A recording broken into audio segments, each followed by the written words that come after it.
just whatever I'm doing when I'm realizing that I'm actually seeing what I'm thinking, Mm. Yeah. so that there's a real visual increase uh, in the sense of interacting in the spirit.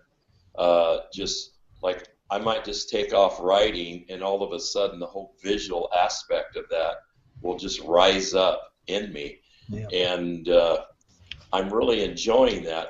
I know that I've done that to a degree for quite a while, but I just noticed the more of interacting, in the spirit, in heaven, just doing, all of these different aspects, that it enhances that. Yeah. And I was looking up it made me think of, like, visual spatial abilities, that people have. And I was looking into some of you know, the previous geniuses, whether it was Einstein or, Galileo, or, whoever. And I discovered that that was one of their greater abilities, Mm. was to visualize what they were actually thinking.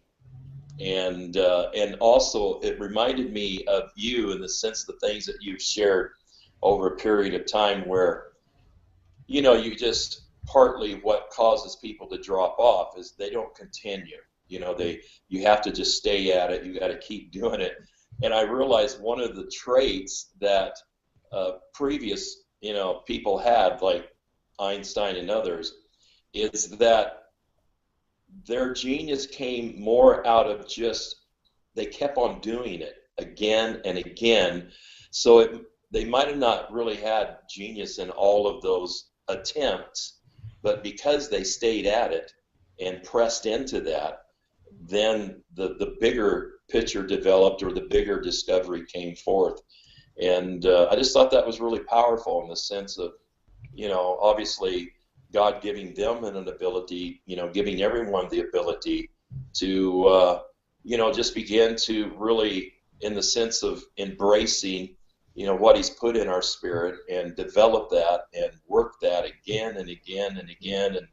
And we had a powerful meeting last or yesterday, where all of a sudden people realized that all these gates and doors weren't out there, really, even in another realm, but it was in them. Mm. And they could just see these doors just swinging open, and the gates swinging open on the inside of them. And they were just, immediately, beginning to, like, step through these places. And it was just intense, and it was a lot of fun.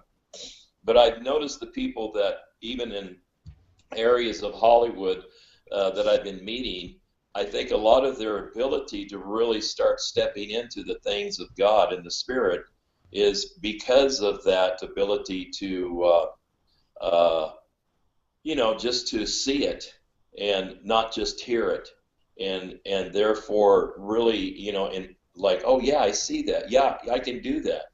And so I'm discovering that they've really practiced that a lot. That, especially a couple producers that I've met, their ability to see, something, as seeing the way it's supposed to be, and now transitioning that over into, other aspects of relationship and kingdom. Yeah. And Yeah. anyhow, I was just curious your thoughts on that, because I know you know are always referring to that at one level or another. Yeah. Yeah. I mean, it is practice. I mean, everything we've done, we've learned. Other than our identity of who we are, everything else we've learned. We've learned to see, gain spatial awareness in this realm. All those things. It's just a learned process. We just didn't know we were learning because it was in childhood, and so Right. in terms of, you know, so you don't think as a child, well, how do I learn to talk? You sort of begin to copy, I guess, what you've heard, and as you copy it, then your parents sort of say, well done, and you're encouraged, sort of. So it's all part of the process of building, and I think it's the same in the realm of the spirit or any creative realm engagement. Um, what is there instinctively in some people they've probably still had to overcome the obstacles that the world puts in their way, particularly the education system, which does not encourage the sort of meditative, seeing, daydreaming, just Right. that type of thing. And in a sense, it's like, I mean, I can look at it from my grandchildren. You see the difference that they have when they're sort of 3 and 4, and you know that they can see things. Hmm. They're engaging in something, and then later on, as my wife was talking about this the other day, um, in terms of our sort of grandchild who's probably about 4, and then we have a grandchild who's 6, and she's much more, in the school system, and you can see that whole way of where she used to be very creatively and engaging, and now she's learning to analyze and to engage. Now, there's nothing wrong in that, so long as the other side of it doesn't actually get squashed out, which often it does. And there isn't that encouragement to just to begin to see and to look and to creatively engage. It is our creative side which really is where the engagement takes place. And for us now, we're having to restore a lot of things that have been lost. They should be there, but they aren't. So we're having to practice to restore those things that God always intended us to use. Whether it was the eyes of our heart and our imagination to picture things. You're talking about Einstein. His so many quotes of his which talk about the imagination and logic will get you from A to B, but imagination will get you everywhere. And anywhere. It's that type of statement that he made. Yeah. I remember reading something about his theory of relativity and how he discovered that. It wasn't at a blackboard putting that formula on the thing. He was lying down one day in a meadow, and he described it as the thoughts of God dancing in his mind. Mm. And therefore he was just meditating and picturing and seeing and those thoughts, because it's like they may come as thoughts, but it's the ability to take that thought and then enter into it which is the key. Yeah. Most of us get a fleeting thought or something will come into our mind, but often it's just dismissed as nothing rather than grabbing hold of it and realize it was God. And then when even if we do realize it's God, then most people don't know what to do with it. And it is taking that thought and then bringing it into a creative experience so that we can step into it, engage it, as you say, go into that realm. When we release that creative ability that just takes us from one realm to another, so that we can step into those things and experience them. Yeah. We just have to overcome the obstacles and relearn by practicing it. I think some people probably are a little bit more creatively there instinctively and they find it easier. I really didn't find it easy. I mean, I was as left-brained as you could imagine. I analyzed everything. That was so I worked. I logically worked things out, and I came up with some good solutions sometimes, but in reality, none of it was visual, and none of it was sort of right brain creative. And I've had to train myself to be right brain. Now when I do the right brain, left brain exercises, I come out right brained all the time because I've actually practiced that, so that actually it's now my predominant way of engagement. And I think it's true, for a lot of people, if you don't practice it, you won't get any better at it. Right. And I Yeah. think, and sometimes it's actually the people who find it easy to receive visions from God actually don't find it easy to visualize and engage themselves, because it's almost like, well, God has projected something into their mind, but when it comes to them beginning to engage that and create it themselves, they find it harder. Some people, you know. Yeah. So for everybody, it is a matter of learning to engage and practicing it until we can do it at all levels. Whether it's yes, hearing the voice of God is great. I mean, I'd rather hear the voice of God than not hear his voice. But I'd Right. also rather then take the voice of God and then engage in the person of God, which is actually an experience of meeting with him, whether it's on the inside of us or in the realm of heaven. It's taking the engagement and then pursuing it to its great. And I think that's the key, not to be satisfied with a thought or a feeling or an impression, but go take that and use that as your starting point, as a springboard to something greater, because God is just trying to get our attention. You know, for some people, he gets our attention through a dream, or some through a vision or a picture, and for others through a thought or an impression. But it's not leaving it there. It's seeing that that is just the doorway of engagement into something deeper and higher and going further. I mean, we were engaging here yesterday with, we had 4 angels that we have with us each time we gather, and the 4 faces of God as the living creatures. And there was just these arcs that were forming, and we had flags representing those things on the floor, and I could just see the overlap of heaven and earth, where these angels were and living creatures were arcing together to create an opportunity for people to step into that experience, and so I saw this, so I shared it, and I just encourage people to engage. So just go where your spirit's drawing you. You may be, between this angel and the lion, or this angel and the eagle, and just see what you encounter. So I mean, I went there, and I went between the angel, which is called the sound of many waters for us, which is sort of a deep calling out to deep sound from heaven, and the eagle. And I just stepped into that place, and it was like I went deeper and deeper and higher and higher. It was like, the connection between, deep calling to deep and the eagle which soars was just amazing. And I went deeper and deeper into something and found myself in a higher realm than I've ever been before. And it was an amazing experience, and it just sort of, or just by stepping into that place, and in the end, I just got on my face and lay there, and went into this sort of place. All I can describe it as is oneness. I guess I think it was the realm of perfection, and it was where everything just merged into a beautiful oneness. It was like light and water was what I was feeling, but they were like one. I mean, it's very. I mean, I find it difficult to describe it because it came as a sort of as something I've never really seen before.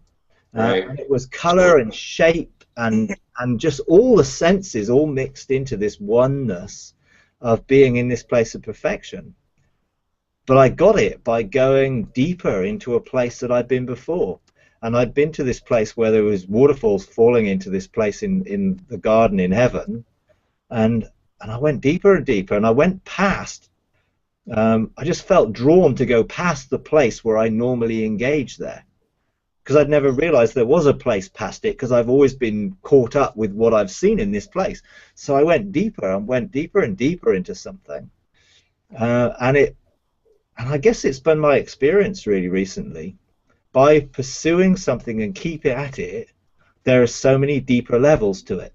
Whether it's the firestones, I've gone to 3 or 4 different levels of that I didn't even know existed the first time I engaged there. But because I kept going back, and then I kept looking into it rather than just standing on it, and then going into what I was looking into, as you say, it opens up a realm to go deeper. And I found that the deeper I go, the less cognitive the experience is, that I understand it with my mind, but the more my spirit just seems to be totally at one, becoming one with it and absorbing it, if you like, and receiving revelation that at the time my mind is completely separate from. And I've learned not to try and engage my mind to try and figure it out, but just to experience it and let my spirit receive it and resonate with it and come into alignment with it. And then later on, as I then meditate and go back into it, things get released that I can understand. And so I was there yesterday, and I was just in this place, and it was just an amazing thing. But I didn't try and figure out, where am I, or where is this place, what must this be, because I know if I do that, actually I'll just stop the engagement, because it's supposed Right. to be spirit to spirit engagement, and our spirit is then supposed to feed that into our cognitive senses. And Mm. so Yeah. it was just, again, just going deeper and practicing staying in that place so that it opens up a deeper realm. Yeah. Yeah. I can remember Yeah. a long time ago, it was like when I first had my encounter with this pool, I was swimming on the surface, and it was lovely. I mean, it was just this peaceful, wonderful swimming around and just basking in the sunlight, and it was lovely. But I felt my spirit just come deeper, and I guess it's this keep deep calling it to deep, and it's God in me calling me to go deeper. So it's like, so I started swimming down, and I'm under the water swimming down, looking around, seeing colors and ribbons of things, which I know were all about the gifts of the spirit. And my spirit just knew that's what they were. They were just graces, if you like, this sort of charisma, graces. And it was just, and I was just, again, just floating under the water with these things swirling around me. But as I was there, it's like my spirit just said, go deeper. And so I went deeper, and there were things deeper in terms of spiritual abilities, which were, there were colors, and they were sort of like ribbons of color, but they had a different dimension, a capacity, or a way of, they were almost translucent, and you could see something in them which was beyond color. And I was just like amazed. I mean, it was just like, this is a long time ago now, so it's like 4 or 5 years ago. So I'm sort of at that point just like, wow, wow, I'm just looking at this stuff. But my spirit was like, come deeper. And so I went Mm. deeper, and when I went deeper, I found this chest, like a treasure chest, which contained the thoughts of God about me. And I sort of, and in it was like representative of coins. So it was like gold coins, and that's how it sort of represented to me. So I took this coin, and I knew enough about it that you eat it or you stick it inside you. So I did that, and immediately I took this coin. It was like just exactly what I needed to know about what God thought about me, because there was something going on in my situation where I was doubting something, and this was exactly what I needed to know. And so these things, I could have stayed on the surface just having this wonderful time in the sort of the atmosphere of heaven, and looking around and seeing what it was. But actually I think there's something in all of us that just wants us, is calling us, come deeper, come deeper and Yeah. deeper, because there's just Right. so much more, so much more to experience and Yeah. encounter. And so everything that I go to now, I'm expecting that my first encounter is just the surface. It's been the same with the ark. When I first engaged the ark and went around the presence of God there, it was all about engaging His will. I wanted to have the manner that would give me His will, and I wanted my heart to be written on, if you like, and then that was it. That was my whole intention. I just wanted to know, what is your will for me to do today? So I wanted a mandate. And then it was like the revelation of what's in the ark was what was important: the tablets, the manna, the rod. Not so much about, well, what was manifesting on the ark between the wings of the cherubim. Because in a sense, I had to take my place to begin to look into what God. And it was only then when I started to engage in the name of God, and Yod Hey Vav Hey and Lion Ox Eagle Man. I had never even looked that deep before when I first engaged it. But I guess it's a journey, and it's a progressive desire to go deeper. And once I'd sort of started looking and seeing the four faces of God and engaging them, and sort of getting revelation of encountering them, then it was like, no, step in, so I can be in the name of God and be in it, and step into it, and then it was a whole different dimension. Right, right. Now Yeah, I'm in, and as I'm in him, I can then see from outside of being in him. From being there and looking right. out. Whereas before I was looking in, and that was wonderful. Now I'm in, looking out, and then I have access into time and the timeline and into what was, so I could go back into what was, so that that could be manifested. All that stuff just came out of a desire to pursue and keep pursuing. If Yeah, I'd been satisfied with the wonder of what I first saw, I could have missed out on so much more. And I just think we need to be like that with everything in God. Just know that there is depths upon depths and levels upon levels to engage in. And yeah, I had this wonderful feeling, just like I was going deeper, but I was going higher, and I ended up into this realm where it was just like, whoa. Even now, I sort of look to go and just meditate on that this morning, and I was just like, wow, this is just amazing. And I think there is just an adventure, really. We're on an adventure of discovery. yeah, yeah.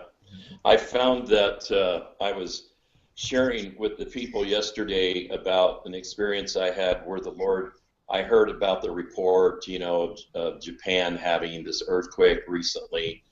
And immediately as I was listening to that report, the Lord spoke to me and he said, I want to heal the faults in the land, and I'm raising up my people, and they're going to heal these faults. And immediately, though, when I heard that, I I saw the image of what that would look like, Mm. and then I actually entered into that and just found myself in that moment on the mountain, exercising, that authority, over those, and I could visually see just like the seams in the earth, just being healed, and I, that really excites me because I knew that I knew that I knew Mm. that there was something in motion, that the earth was being impacted, Mm. by that ability to see the position that God has placed us in as having true dominion over the earth. And Lou and I have talked about, even when Alaska was being confronted with this historical storm, and they were talking about how it was just going to wipe out all of these different areas.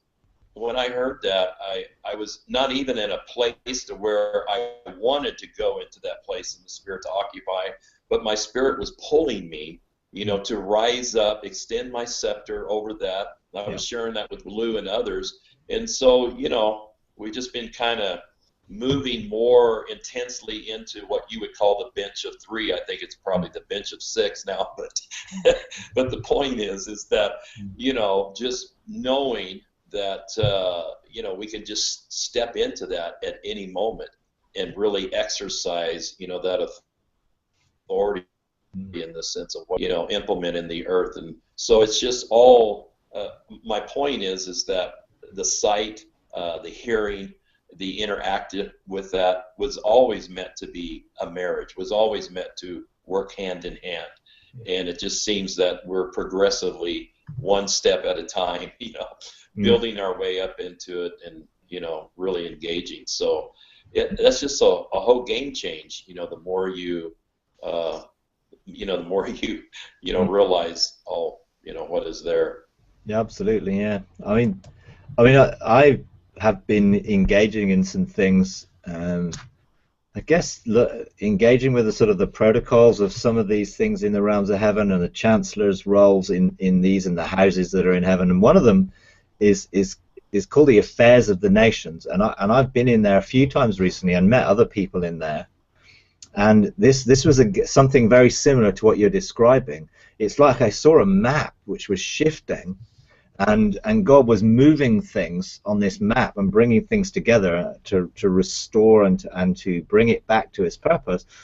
But I saw 9 thrones, and I was like, because at first I was drawn to this map, and I was talking to somebody, and they were sort of talking to me about, well, I've got this heart for this, and I've got this heart for that, and so I'm like, well, I don't know what I'm doing here. I'm just sort of like observing. I'm standing here. What is this place?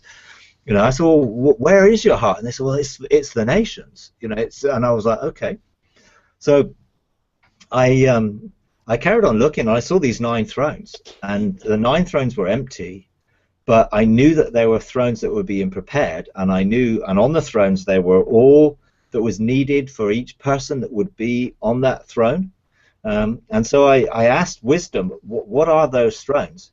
And she said, those are the thrones that are being prepared for those who will carry the affairs of the nations to a level where they can take back the tectonic plates, where they will take back the tectonic plates from the races that have occupied them to, I guess, have authority to move these things around to cause the fractures and the faults and the movements which we see. And so I thought, okay.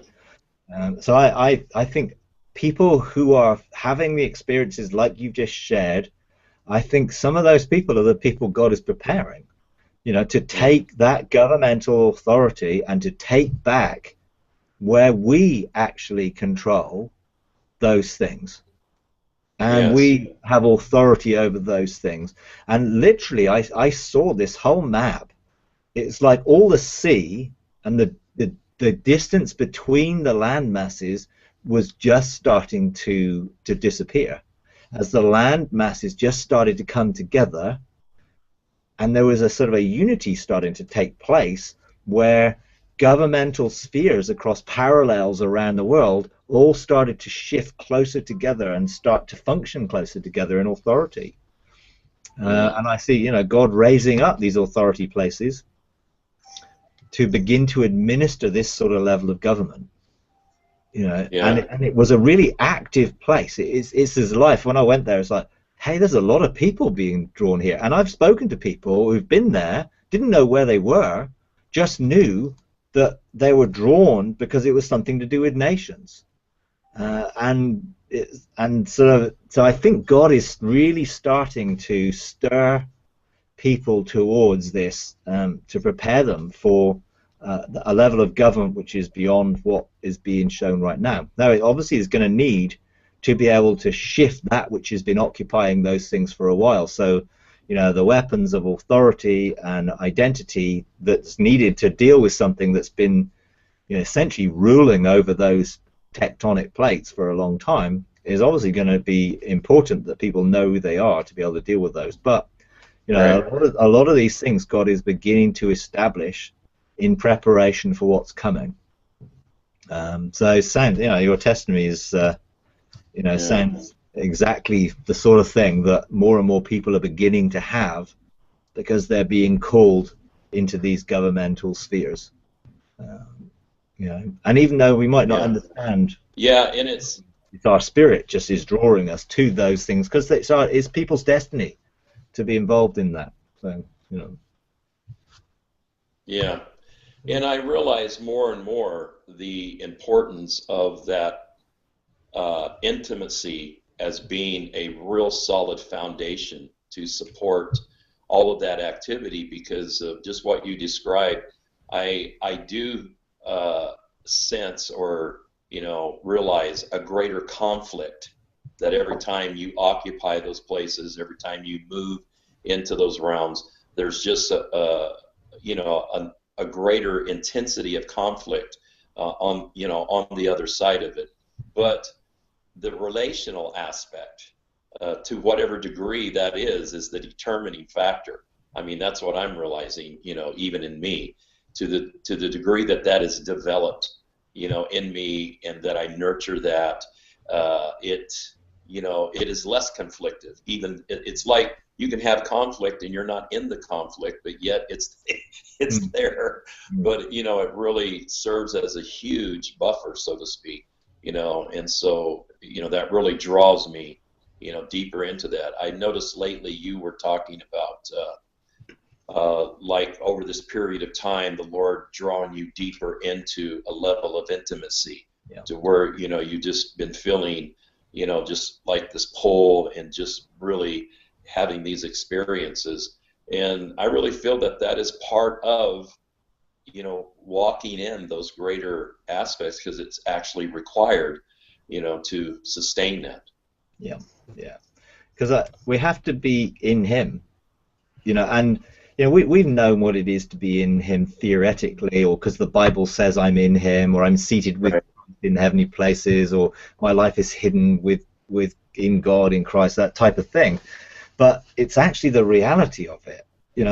That's for me what I've begun to realize. It's like how little I really knew the Holy Spirit, and how little I really knew Jesus, and how little I knew the Father.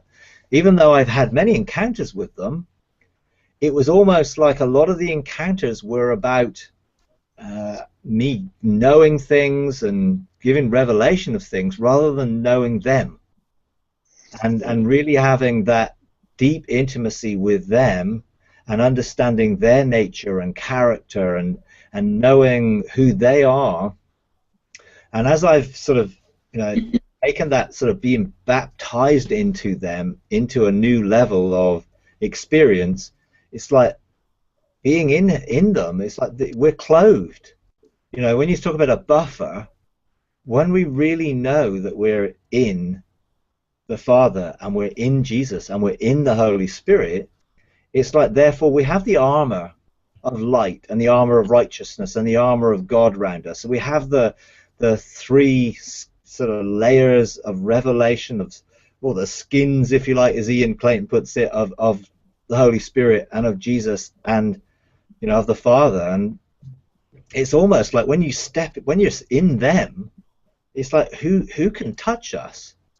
We're so buffered from that. It's like, and when we do then come from that place of rest and absolute certainty, if you like, of just knowing who we are, knowing who they are, knowing where we are in them, and then having that authority of, in the name of Jesus, or in the name of God, actually we are in the name of God. It's like we are in there. It's Yeah. not like we're just saying some words.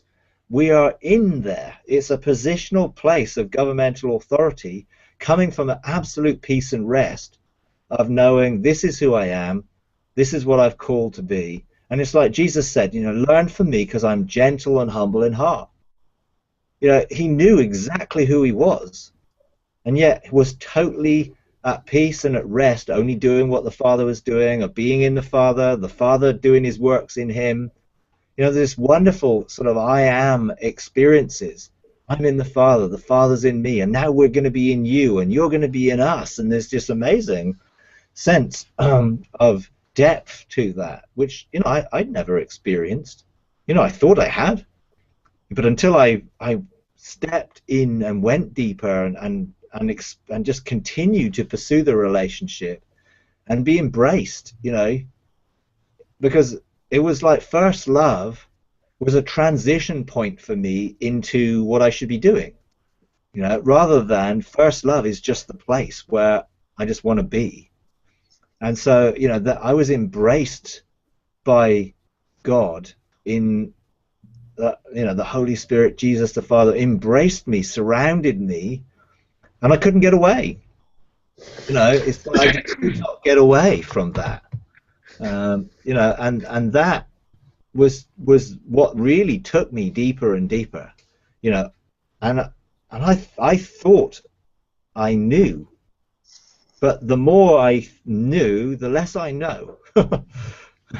And therefore, the more I want to know, and the more I want to experience them, so that I just begin to know them, and then I can know myself, in a totally different way. And it has been I guess this whole year really has just drawn me, and been drawing deeper and deeper and deeper, to experience things deeper, to know deeper, and to go into what it is. It's like I know what I was in the heart of God.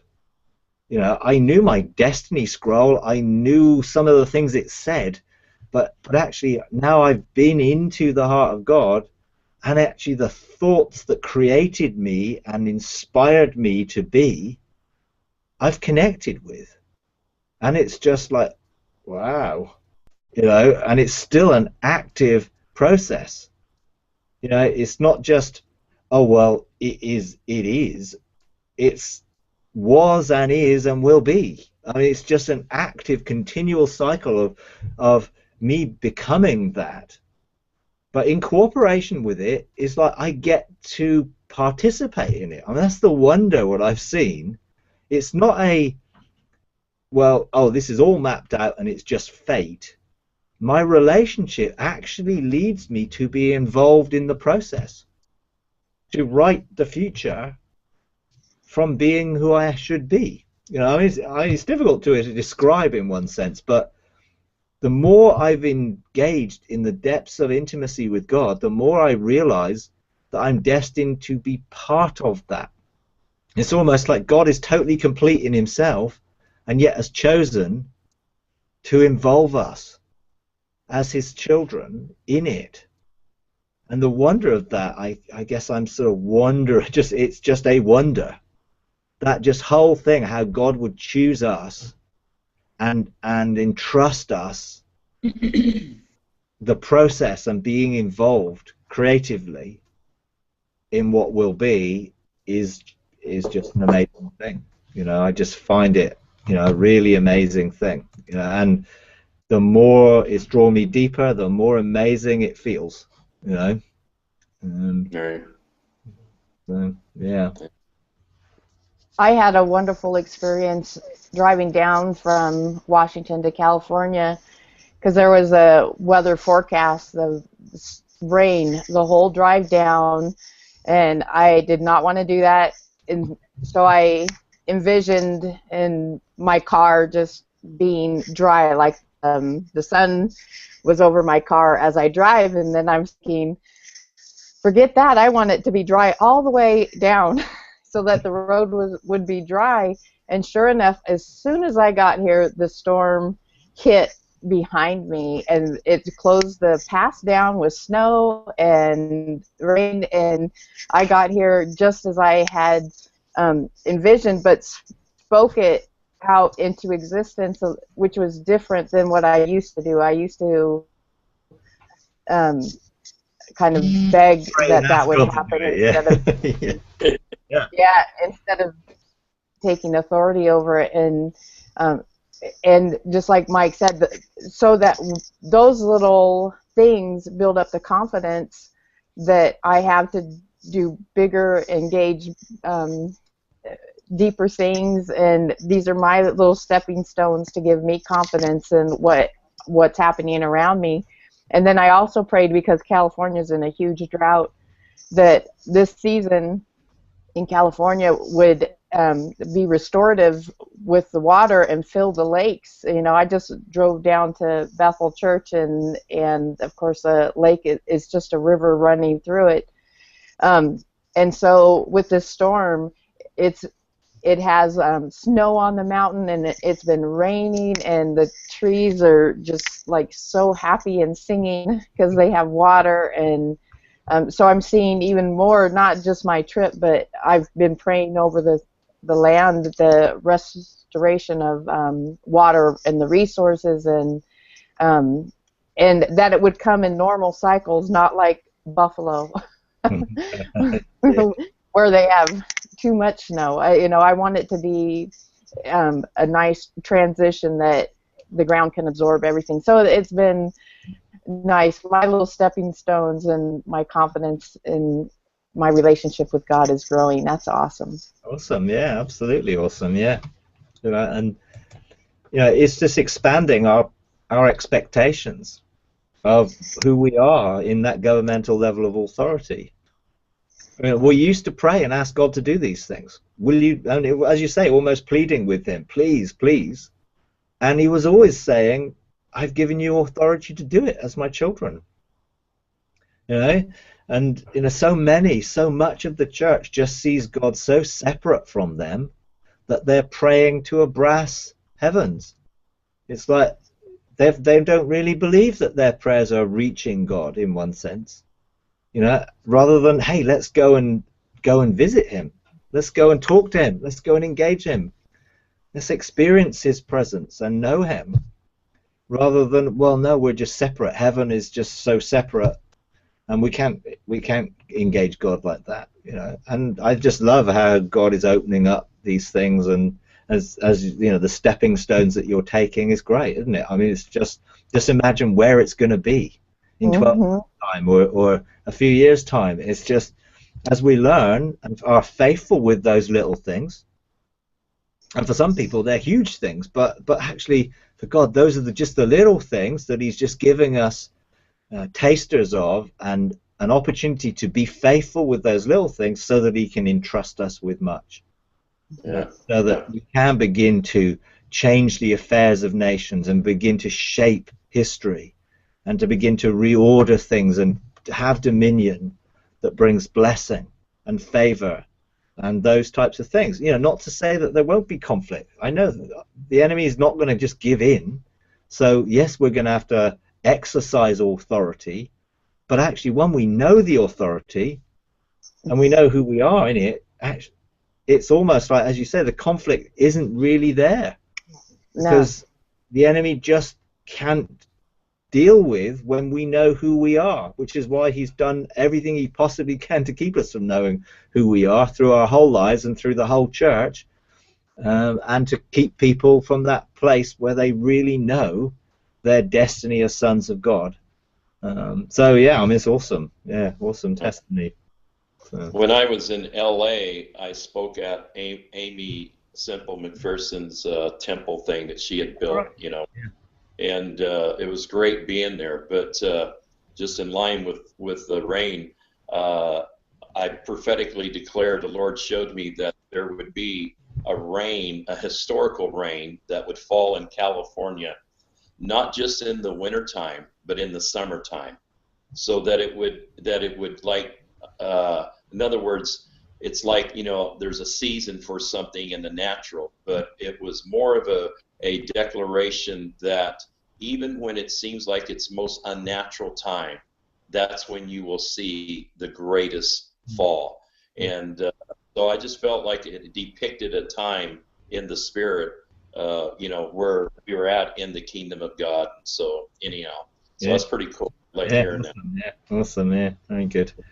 Excellent. Okay. So has anyone else got anything they want to ask or share?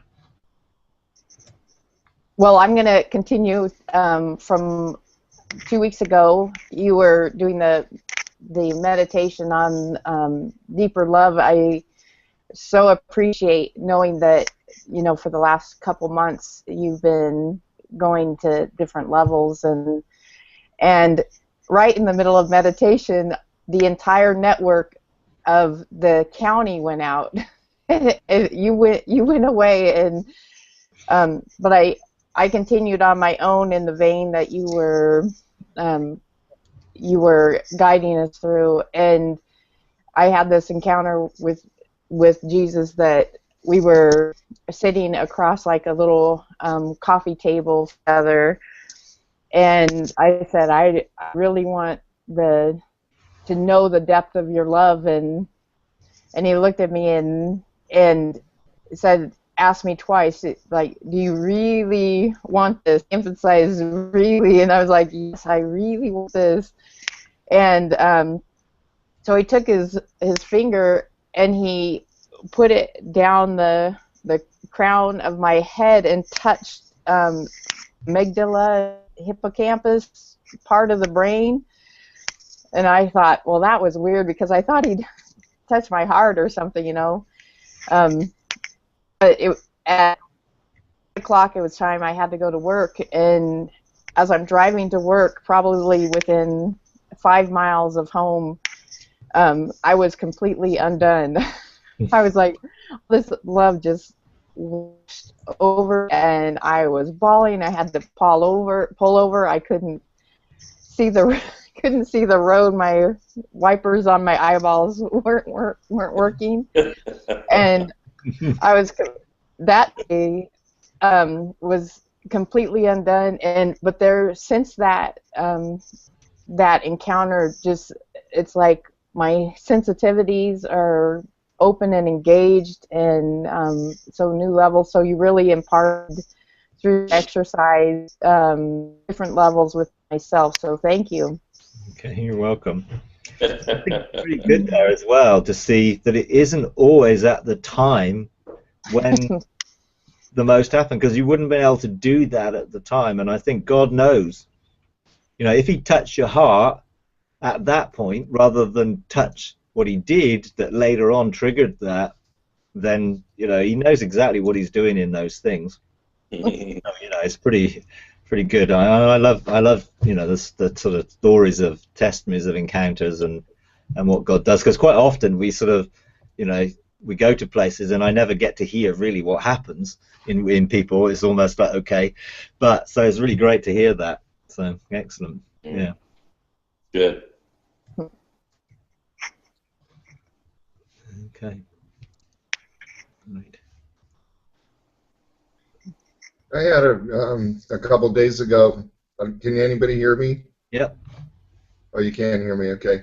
I was in my garden and I haven't really done anything in there in that place for a while. When I first started going in, I put a tree and hung a swing on it, and Jesus swings me on the swing from the tree, and but I hadn't really gone in and plant my experiences in that place along the river, but I hadn't really done much there. And the other day, I didn't know what else to do, so I kind of went in and started kind of having at it, and it was really interesting how quickly I was able to create in that place gardens, plants that would spring up immediately with full fruit on them, and just about anything that I could perceive, I was able to establish in that place.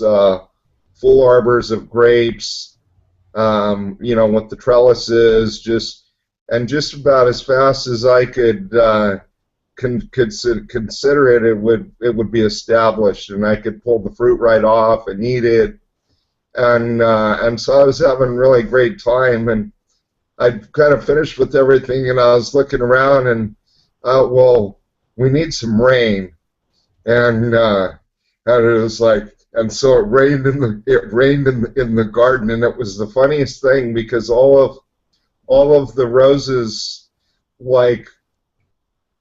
they became animated, and were so all the flowers and everything was so. When the rain started coming down, it was like the flowers started dancing and singing, and it was really, it got me off guard. I was really surprised. Mary sits on the porch, and she always just kind of sits there in this place, and I'd never seen her do anything. But when the rain came, all of a sudden she's got something over her head and is running in the little house.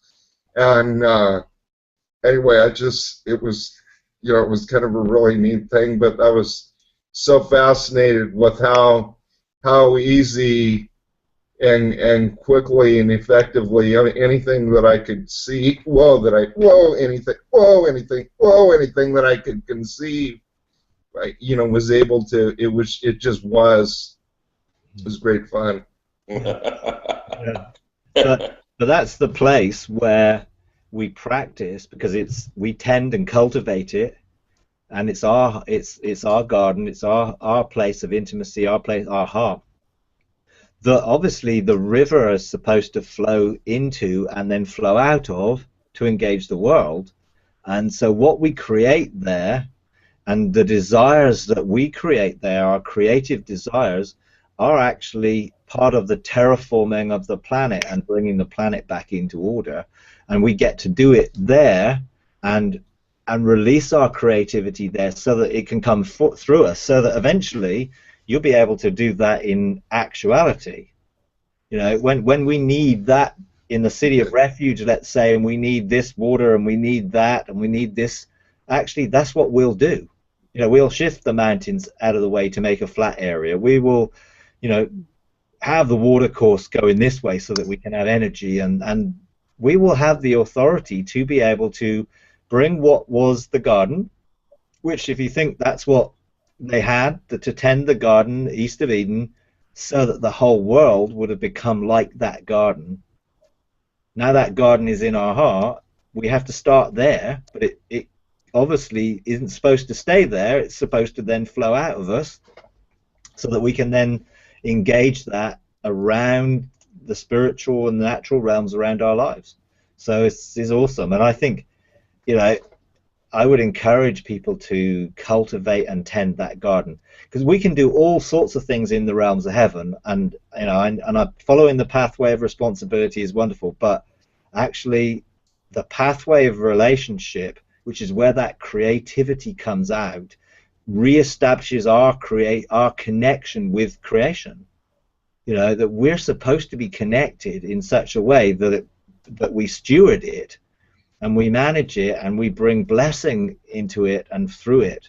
And so that creative ability that we have to do that is just a reflection of what will be the creative ability we have, you know, to manifest heaven onto earth, because we are a gateway of heaven. You know, so it's, you know, and I you know, I've created all sorts of things in my garden as well. You know, I have mountains in there and ranges of mountains. Everything I do in heaven, I want to be reflected into the garden of my heart.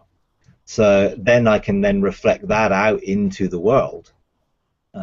Even if it's just my little sphere or my little patch that I've been given authority over, I need to administrate it. You know, and that means, you know, having my shadow healing people, or people step too close into me and they feel that atmosphere and they feel the life that's flowing from that place, and you know, that creativity, which is, you know, who we are, is all flowing out of that thing. So again, you know, it's a really great testimony, you know, and just a foretaste and forerunning of what we will be actually doing on the earth, because that's what Adam and Eve would have done. You know, they would have done that. You know, as they named the animals, and Adam named the animals, he creatively birthed them. He should have just taken that to the rest of the planet and brought everything back into the sort of reflection of heaven, because he could walk in Eden and he could walk in the garden of God, and his walking with God was supposed to then take that and subdue the earth and bring the whole earth into that wondrous relationship of creativity. You know, which is why we need to take the tectonic plates back, and why we need to take the authority in the nations, so we can establish these gardens on earth, which will just draw people. You know, people will want to live in those places, particularly if the outside of those places becomes worse. You know, they will be drawn, you know.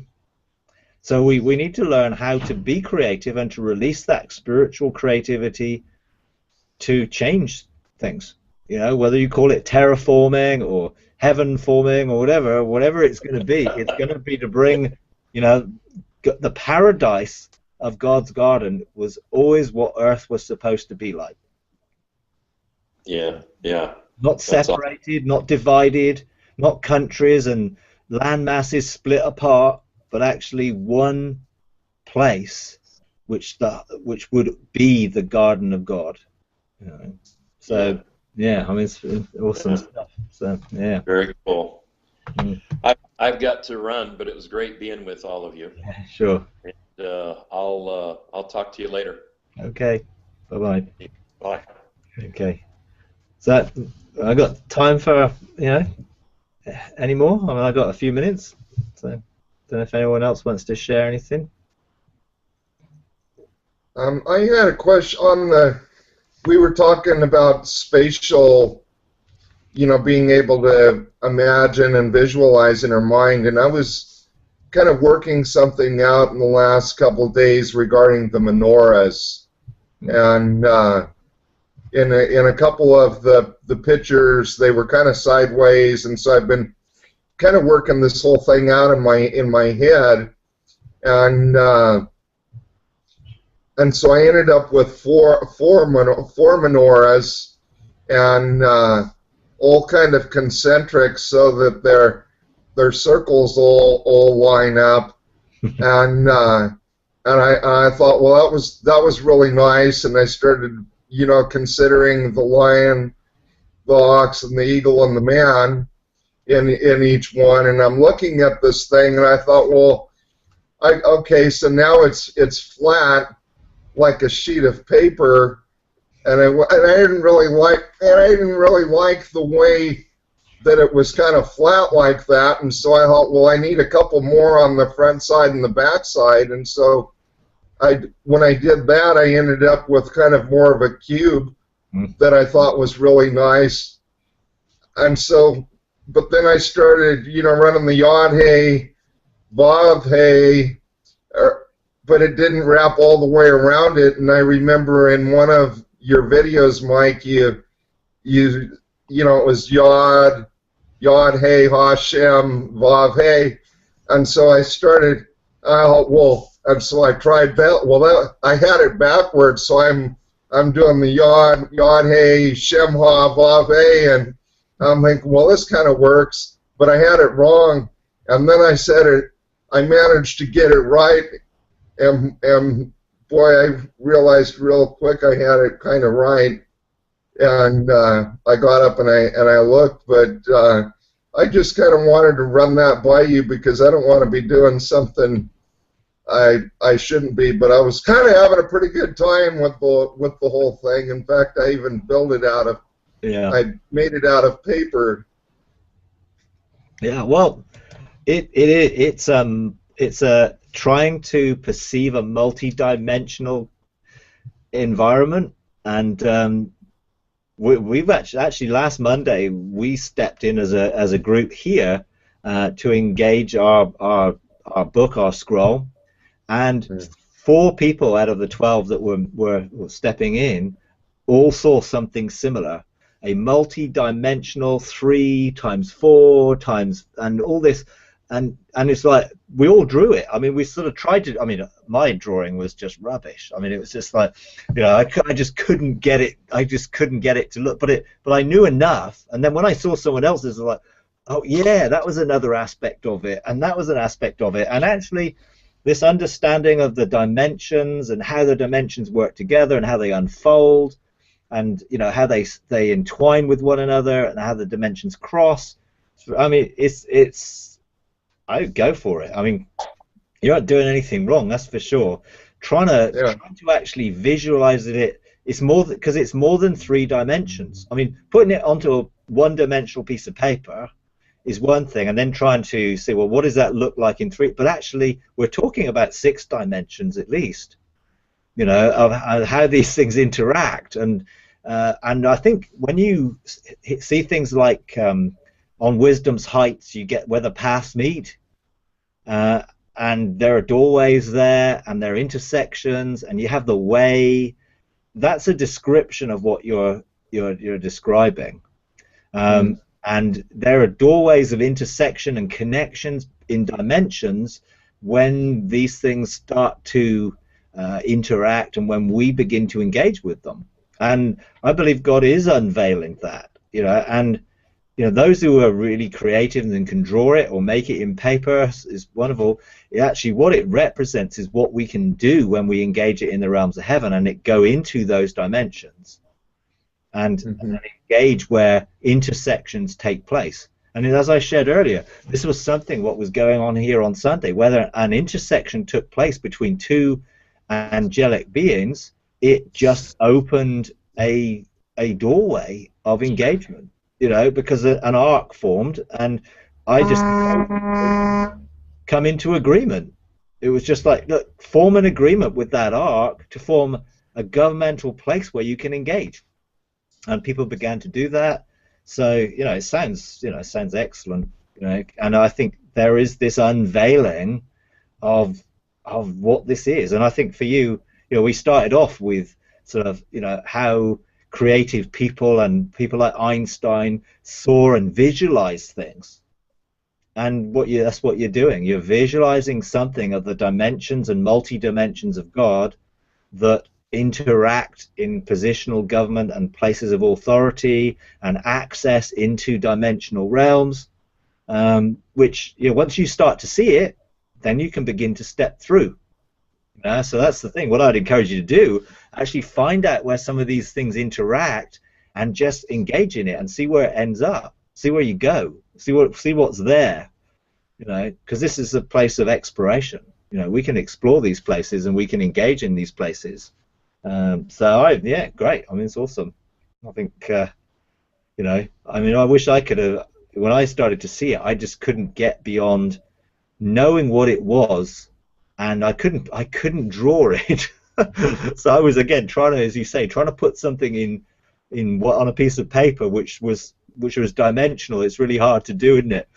I was less, my version was less inspired than some of the others who drew their version. Let's say, but I recognize what they were trying to draw. But that's the thing. Now we can let's engage where they are. Yes. It's pretty. Yeah, my son keeps telling me, show him. I don't know if you can see it or not. I kind of, this is my little art project here. Wow, yeah, fantastic. But it kind of, now I can sit and kind of look at it and wonder a little further, you know, and see where those intersections are, and step in through the gateways that they form as they connect. Yeah, that's awesome. Well, when I came on this, I've been kind of contemplating the tree of life and all of those pathways and the menorah and how it lined up with the arms on the menorah, and all of a sudden I'm over, you know, now I'm like sticking them all together and like Tinker Toys, and I kind of felt bad for him because I was supposed to be considering these different pathways with the tree of life, and now I've got the Tinker Toys going, and I'm sticking them all together. But awesome. It was, you know, it was kind of. I'd love to be able to see it. I mean, if you get it in some sort of thing that you can scan it or something, it'd be great to see it, because it's like I love that. I'll take a picture of it with my phone and send it to you. Yeah, awesome. That would be great. I'd love that. Excellent. Okay. I don't know. Well, because if you don't see it, you're not going to engage into it, you know. And who knows what's there for us to discover in these things. Well, there's been a place that I've been going where they're kind of, I don't know how to describe it. There's a guy there, and he said I could call him the teacher, and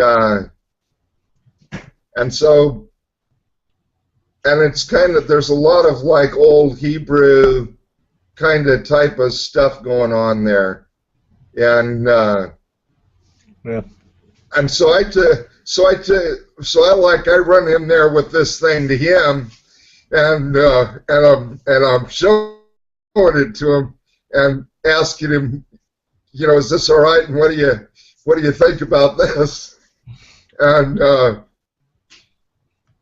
behind him, like, this other guy like lights up that was dressed in a completely different type of a garb, and I haven't been able, and I haven't been able to engage him yet, but I flashed for a minute, and he was wearing a dark robe and with a different type of a hat, and I've been a little bit curious about him, but the other one, he won't. I tried just kind of going back there and finding the other one, and then I didn't feel very comfortable. The other one was kind of trying to keep me from going back there, and so I've been trying to follow protocol, because he asked me not to go chase the other one down. I've been kind of waiting on him, but I'm a little bit kind of curious about this guy, but last night a whole bunch of other rooms and places, it got really light. It was really beautiful. I don't know what I was expecting to happen, but I was expecting something to happen because it was getting so bright in there and it was so beautiful, but there were like rooms and just different realms upon more realms and rooms and places, and then it just kind of all kind of closed back up again. Well, keep So going. I'm kind of working on being patient, but I'm rather impatient, and I'm pretty curious about the whole thing. Well, so you're obviously being led and drawn to that, and so just keep going back, keep engaging it, and Yeah. it's like what you want is okay. What are the outworkings? Because remember, don't get stuck on form. Yeah, it's not just what these things look like, but what are the function of where the paths meet. What's the function of this place? Right, because we can get caught up in what it looks like and actually miss what is its purpose. And so, maintain that. That's why the whole Hebrew mentality was all about function. So the tree wasn't a thing that had roots and a trunk and a tree and with fruit on it. The whole thing with the function of a tree is to produce seed for multiplication of the tree. And we can get so caught up in, well, the branch means this and the trunk means this, and actually that's a very Greek way. So keep pursuing that whole Hebrew mindset of the function of it. Actually, when these two intersect, what happens here? What's the government of this?